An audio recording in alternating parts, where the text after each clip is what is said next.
The last thing I want to mention, a thing that kind of bothers me is when we have big agriculture and it's so dialed in that there's no room for error or adjustment, and it's so big that if there's any kind of problem, there's no financial means to deal with it.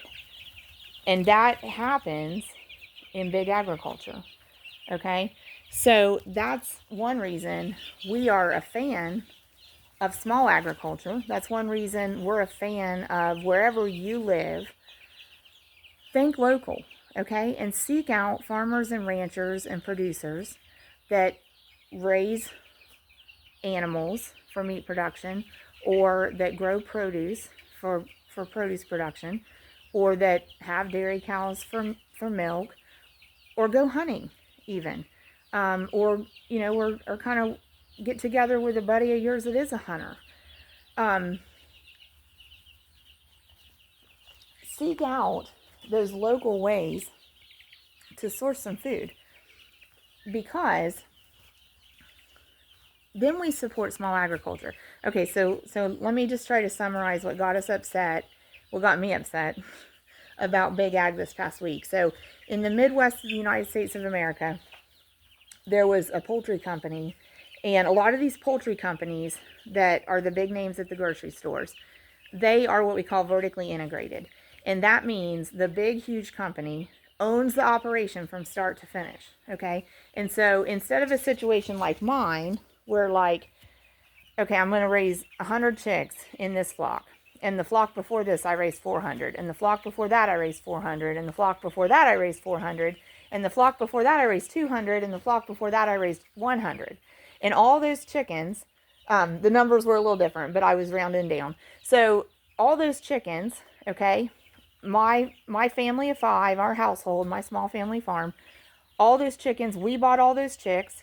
We decided what feed. We bought all that feed. We bought all the supplies. We bought all the bedding. We made any decisions about medical necessity or wellness care and management. It was all on us, okay? And then we contracted out. So basically we had contracted for the chicks and paid the chick provider, and we had contracted for the feed and paid the feed maker, and we had contracted for the processing and we paid the processor. But all of that stuff,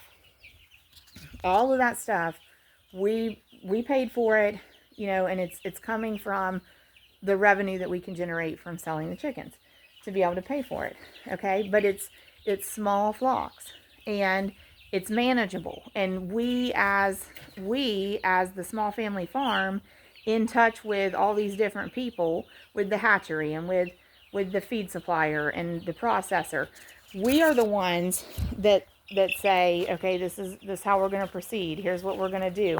We are the ones that, if there's a problem, can we adjust this? Can we adjust that? Okay, we get to decide that. In these big, huge ag production operations, it's not the way it is. So like this big chicken names at the grocery store, vertically integrated operation. So you've got this big company that owns it from start to finish, from bottom to top, or top to bottom, however you want to look at it. And this big company goes and contracts with small farmers. Hey, here's a designer dog now.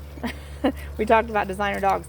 He is a Bichon Frise Shih Tzu mix, okay? And he's shaggy.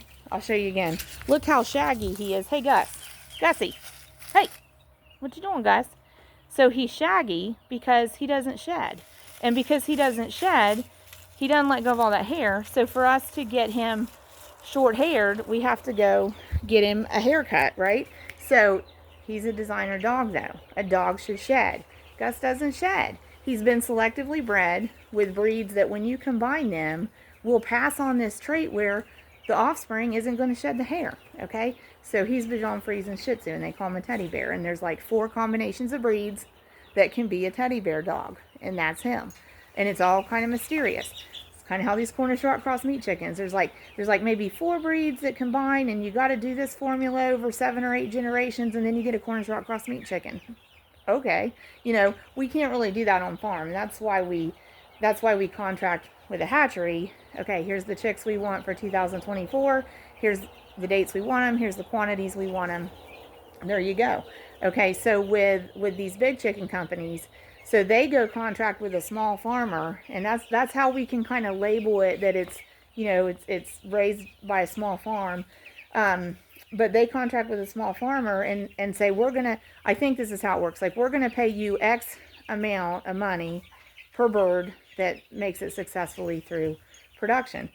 So the farmer, in those cases, if the farmer is contracted to that company, the company decides what those birds eat. The company pays the feed bill. The company decides how many chicks, when they're moving in, and pays the chick bill. The company decides when they're getting processed, and the company owns the processing plant.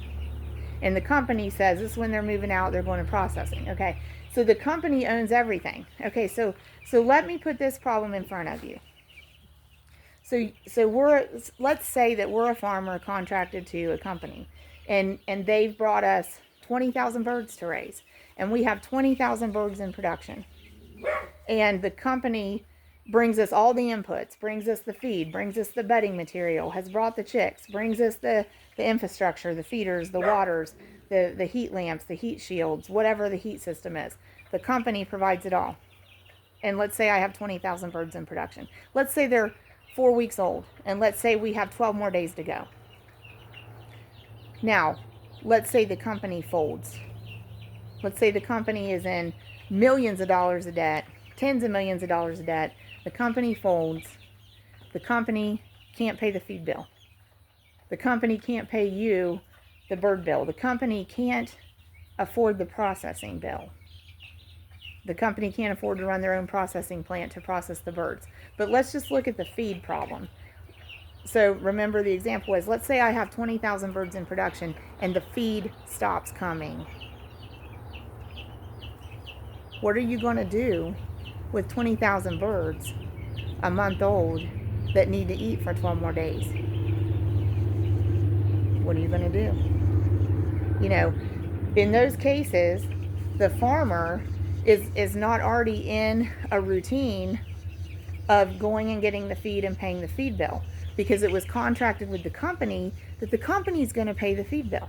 Okay, so this is basically an example of what happened in the Midwest. It was, I think, an Iowa company in October of 2024 here. This Iowa company had already been heavily subsidized with some Department of Agriculture guaranteed loans, and still ended up tens of millions of dollars in debt, and decided it couldn't afford to keep its processing plants open, and it couldn't afford its contracts, and the company folded. And it had over 1 million birds in production with different farmers across about 3 different states. And so all of a sudden, when this company closed, the feed stopped showing up. So you might have tens of thousands of birds and no feed for them. Okay, plus there's the ever-growing problem of those birds, they do need feed, they need time to continue to grow, and there's a looming finish line. Okay, because with these birds, it's just like me showing you these birds over here. Okay, so yes, they were slow growers. Yes, we kept them back here when we took their flock to processing, but these birds are on a timetable. We can't just let them continue to be in a finished state indefinitely. At some point, we need to process these birds. We need to, you know, be committed about that here at our place. Okay, they can't just, meat birds reach a finish point, and they can't just continue to go and go and go indefinitely. Typical chickens, yeah, they eventually reach a finish point too. They're only going to live so long, but this may live for 8 years, okay, and be able to sustain quality of life for that amount of time. These birds, they can't sustain quality of life indefinitely for years and years and years. Okay, they're really designed by the selective breeding, not by anything nefarious, but by selective breeding. They are really designed to be finished growing and ready to be butchered for meat, typically in 6 weeks. Now these took about 8 weeks, okay, but they're finished. So we're going to have to cross that bridge with them. So these, like I said, these little egg production birds, you know, they'll actually be 5 months old before they're mature enough for egg production. So before they're ready to be put into actual production here at our place, it's going to take them 5 months. These, their production emphasis is meat, and they're going to be ready for that production to happen in just another month at their like 42 days old total. Okay, so it's just a whole different kind of chicken, and we have to respect that they're ready for meat production at that time. So what happened with this in Iowa is they had 1 million birds. The company folded. The birds were partway through production. The feed stopped showing up. The farmers knew the farmers that are actually the caretakers of the birds knew that they had not only a problem with what are we going to do about the contract and the money we relied on coming from this chicken company, but they knew they had a wellness and management problem on their hands with the birds because the food source had dried up. You know, any inputs that big company was providing for flock management weren't coming. And so, you know, from what we read, they tried all kinds of things to give the birds away, to give the birds to people who could process them, to give them to processor plants that were willing to take them and had time to take them. You know, maybe they could provide, you know, some kind of reimbursement for the birds to the farmers, and then, you know, if that was in essence buying the birds, then they could sell the poultry and get some money recouped. But it was a huge problem, and so it all culminated in over 1 million birds being euthanized. Over 1 million birds being euthanized. Okay, and here's one of my issues about that. So we know, like the mature ones here at our farm that I showed you, if we butcher those today, we're probably going to get about 6 pounds of meat out of those birds. When we take ours to the processor, we usually get about a 4.5 to 5 pound whole chicken. So we know we're going to get 4.5 to 5 pounds of meat out of that chicken. Okay, so let's just say, for the sake of making it simple, let's just say of those 1.3 million birds, let's round that down to 1 million, and let's just say we could have got 4 pounds of meat out of every one of those birds, which, like, if they were 4 weeks along, you probably could have, almost. Maybe not quite 4 pounds of meat, but at any rate, if you could have got 4 pounds of meat out of 1 million birds, 4 pounds of meat each out of 1 million birds, that's 4 million pounds of meat. And those birds were euthanized. So, in essence, 4 million pounds of meat was produced and thrown away.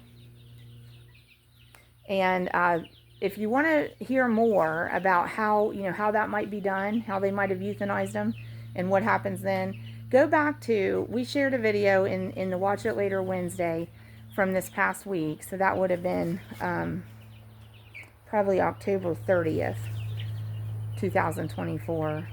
We shared a video from the Beyond Labels podcast where Joel Salatin talked about why do factory farms euthanize rather than process chickens.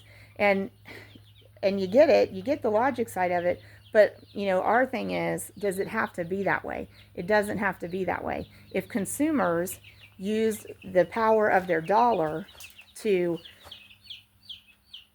source food from small ag, instead of sourcing food from these huge companies that can't adjust when there's a little bit of an issue, if consumers do source from small ag, I think we can disrupt this pattern in the huge food companies. But at any rate, you can hear more about, like, how would they go about euthanizing hundreds of thousands of chickens, what would happen to them. And in the case that Joel Salatin describes in that video, it is relative to an egg chicken production operation. And those chickens would not make good meat, but they'd still make good, bone broth, or and certainly it'd be better than eating nothing. Eating an egg production chicken after it was butchered versus a meat chicken isn't going to be as meaty as the meat chicken. But if the alternative was nothing, it'd be great. But his case he was mentioning had to do with an egg chicken place. What we saw this week that I was describing, that had to do with a meat bird operation, and that's very sad to